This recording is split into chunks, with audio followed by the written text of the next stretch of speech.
We're at And Falcon 9 is in start. 1 minute and 7 seconds for the rocket launch. Target date countdown. Updates assigned to Falcon 9 system is now control. 50 seconds now until liftoff. That FTS you heard is flight termination. Go for launch. Go for launch. SpaceX is resilient. Roger, go. Go for launch, and at 37 seconds, the International Space Station flying over Kennedy Space Center. Crew 1 for all. Crew Dragon poised to go catch it. 27, 26, 25, 22, 21, 20, 19, 18, 17, 16, 15, 14, 13, 12, 11, 10, 9, 8, 7, 6, 5, 4, 3, 2, 1. All right, here it comes.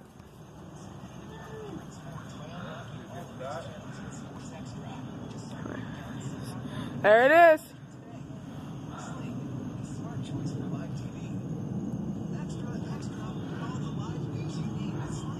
It's bright.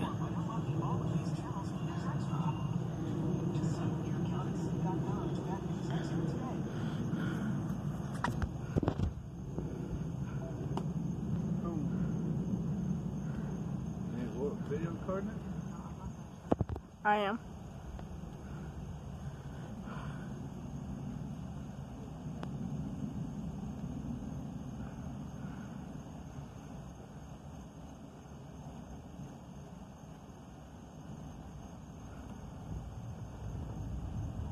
Breaking the atmosphere.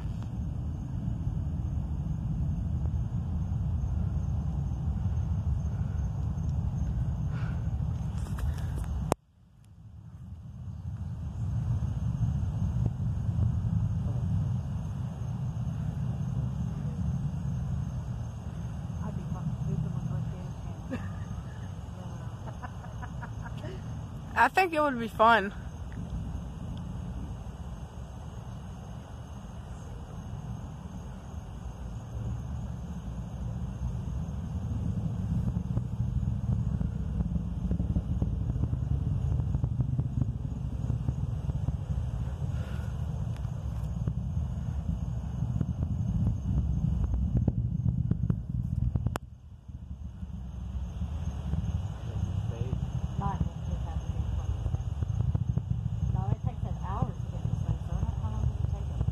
And it's gone.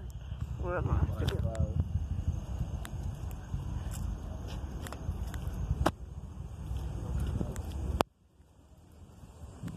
Incredible images there as Falcon 9 rocket is propelling the Crew Dragon capsule to the ISS.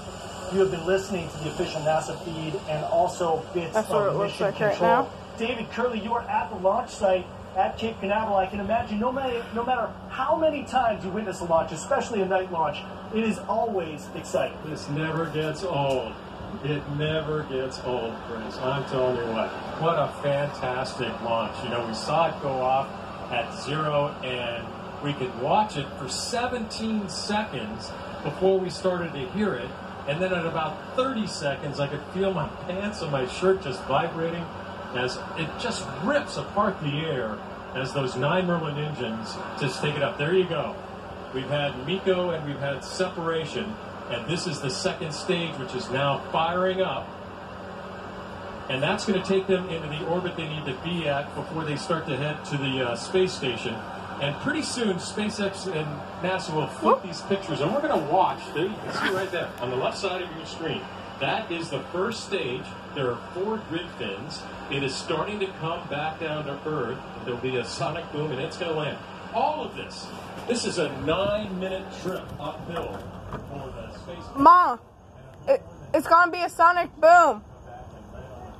Yeah, that's what they just said. This is just awesome. It looks like everything is going to plan so far. I can't tell you. Here's the altitude and velocity. David Curley, on the left, as you said, we saw the stage 1 separate. That will return to Earth. On the right side of your screen is the stage 2, that single Merlin rocket that is continuing to propel the Crew Dragon capsule. Christian Davenport, give us your thoughts. It was amazing. I mean, as David said, you felt it in your chest. It lit up the sky. I was here on the balcony with all of the VIPs, the vice president not far away. You could hear the cheering, the oohs and the ahs. It was just incredible. And now we're seeing, not just that second stage engine glowing, just, beautifully bright red, but we'll see soon that first stage coming back. Now, the recovery of that first stage is sort of a bonus to be able to reuse the stages. But in this case, recovering this first stage is particularly important, Chris, because they want to reuse this first stage, the Crew 1 first stage, in the Crew 2 mission, the next mission of Crews in March. Them lines across the TV is showing how hot it is, the heat waves. And so far, everything is looking really good. It is just tearing a hole through the sky, Chris. Just awesome. Unbelievable velocity there, as you can see from the meter on your screen. It will eventually get all the way up to 17,500 miles per hour. Garrett Reisman, I'd like to bring you in as a member of the SpaceX family. This has got to fill you with an awful lot of pride seeing the successful launch. Awful lot of pride, but I'll be honest with you, also, I'm a bundle of nerves watching this. I think if you really understand how difficult this is and the physics involved, when there's people sitting on top of there, especially people that you know, it changes the emotions of it tremendously. And, we passed through a lot of the big hurdles, maximum aerodynamic pressure, we had successful staging, lighting of the second stage. But until SECO, until the end of the second engine cut off, and we're inserted into a good, stable orbit, my heart's still going to be in my throat all the way up to the end. Well, Garrett, talk a little bit more about that. Give us some technical aspects of what we're looking at on our screen right now, the Stage 2 engine. Boom! So the Stage 2 engine is very altitude. Look at their altitude. How it rejects the heat. It doesn't have a cooling system in the nozzle itself that we have in the first. They're going 12,000 miles an hour. Look at the velocity. It's pushing really hard. They're going to get up to 4.5 Gs as 4.5 Gs at the end of the second stage, which is about the same as you felt on Soyuz or Apollo, but considerably more than we felt on the space. Yeah, I mean, when we jettisoned the solid rocket boosters, the rock got a humanity with resilience. Baby, come look at this. And as we cross the 18,000 kilometers per hour mark, we've reached that entry point.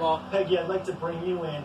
Give us an idea of what the crew is looking at right now. What sort of view do they have outside the Dragon? That's the secondary engine. Check your messenger. That second one to the left right there should be landing soon. On the dark side of the planet that they're only seeing maybe city lights that they can see out those windows. Jordan. But probably not even that at this point. Might be mixed, but you can't say that. Interestingly, they'll be coming into a sunrise here shortly. And I think that's always impressive that, you fly into the sunrise at traveling very quickly, and it's amazing to pretty much see that light coming so quickly that it made me really want to do it a second time. So I was imagine pressing one button on one of the computers and just boom. And just before we cut to the shot of Mission Control, you could see that second stage Merlin engine, playing games on the glow kind of probably off a little bit as we had that second stage engine cut off there. Right so soon there'll be that separation as the Crew Dragon capsule goes into orbit. Christian Davenport, please weigh in. Well, we're going to watch the first stage coming back to land. This is normal where it gets cut out because the engine is on the camera, but we'll see the smoke clear. And there it is, successful landing of the first stage. But perhaps more importantly, we have a nominal orbital insertion. We just heard that. That means that they said a sonic boom. Spacecraft is in the second stage or in a good orbit. You see that second stage engine has cut off, Chris. So far, so good from launch. They're in orbit now. First stage and second stage separation. And they're good at what they're doing. And there we have a view of the crew inside. They look happy and healthy, monitoring the health of the spacecraft, communicating with the controllers on the ground, checking their trajectory, checking all the sensors, making sure that they are okay. There is no gravity now inside the Crew spacecraft. See the seatbelt? The seatbelt gloves. This is pretty cool. Their gloves will work on those touch screens. So you see the astronauts in there in those cool, sleek spacesuits, Chris. Yeah, that's a really cool shot of inside the Crew Dragon capsule. And David Curley, we keep hearing this word nominal over and over again. That, of course, means everything is going normally and according to plan. Well, let's talk a little bit about that Falcon 9 rocket returning to that barge. Look at their it's velocity. almost like a magic trick. 27,000. And then there it is. Incredible technology. It is. And I just was loving watching Shannon. No, they don't, the Jordan. bottom left of her screen with her arms crossed. She just went ahead and Their space started working is on her different path, and from she what looks they used to just be. so relaxed. Yeah, they And I made gotta them more tell you, comfortable and we got easier to see walk in. The entry burn of that first stage coming back down. It was like Jordan, from our and they vantage point, need to be right easier over to the walk in countdown and maneuver. rocket, we could just see this little red dot out there, and then the burn stopped and it disappeared. Oh, and this we got ended to the see video. landing. And they are the three most important words for this stage of this mission. This Chris was Davenport just talked about it. Nominal orbital insertion. They are where they're supposed to be. That one might actually be playing a game. I see their computer. This is Zoom in on it. gone the way they want. Two big issues coming up, two big milestones. The things that worry SpaceX and NASA. That'll be docking in about 27 hours. They will get to the space station in about 24, 25 hours, and then dock it. End of the video. 5 hours. Right now.